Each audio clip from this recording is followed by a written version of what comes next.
Good morning, everyone. We're continuing here in the words of the CHOFETZ CHAIM, and today is going to be coming to clarify something that is important to understand. There is a Gemara in the Yerushalmi in Peah that seems to say over there that you're allowed to discredit people that are called Bali Machlekes, people that are going around causing quarrels and fights amongst people.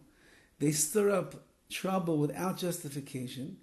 And if you could speak negatively about them and prove not to listen to them, so then you will help other people not to get drawn after their points of contention and their words and their accusations, and therefore you will help to save other people from being drawn in to the machlekes, to the quarrels and the fights that this person or these people are trying to get people involved and engaged in. So on the surface, it would sound like there shouldn't be a problem over here to say the Lashon HaRa about such people because they're doing a great disservice to Klal Yisrael by causing other people to get involved in fighting between each other. However, the CHOFETZ CHAIM needs to qualify the permissibility of this. You should know that it says that some of the great halachic authorities say the mutter l'saper Lashon HaRa al bali hamachlekes, that you're allowed to speak Lashon HaRa about bali machlekes, people who are masters of making quarrels and fights between people. Dafkim hu raya shal yedei sheyigala livnei anoshim es godel tamisam.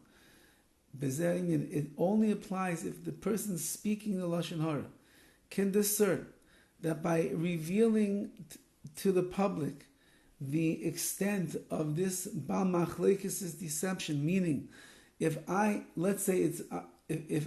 know that Reuven is going around and he's saying over things that are just trying to get the goat of people, and he's trying to start Machlekes, and he's saying information that might be true, might not be true, but he's doing it in a way only because he wants to stoke the fires and the flames of Machlekes, of argument. And if I will say enough, I will be able to convince the people that are listening that all of this person's claims are unjustified. And then by doing that, we'll put out the fires of the machlekes, of the dispute that is there.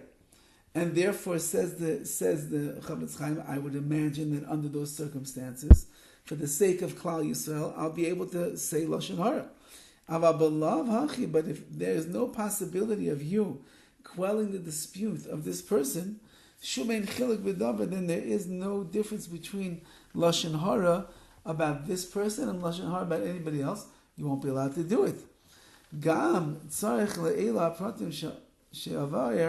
Says the CHOFETZ CHAIM, and even in a case where you'd be allowed to speak Lashon HaRa about this Bal Machlekes, the person who's going around and making problems and causing people to get in arguments and fights and quarrel amongst each other, even there are three conditions that must be met. Otherwise, you cannot open your mouth to speak negatively about that person. So those three conditions, Be'ez Hashem, we're going to see next week after Shabbos. So in the meantime, if you know about Machlekes, someone who goes around and causes other people to argue with each other based on the information he's saying, since you don't know the three things that you need to know in order to be able to say Lashon HaRa about him, you'll have to remain silent this Shabbos and Sunday, and Be'ez Hashem on Monday, you get all the details. Be'ez Hashem. Have a wonderful Shabbos, everyone.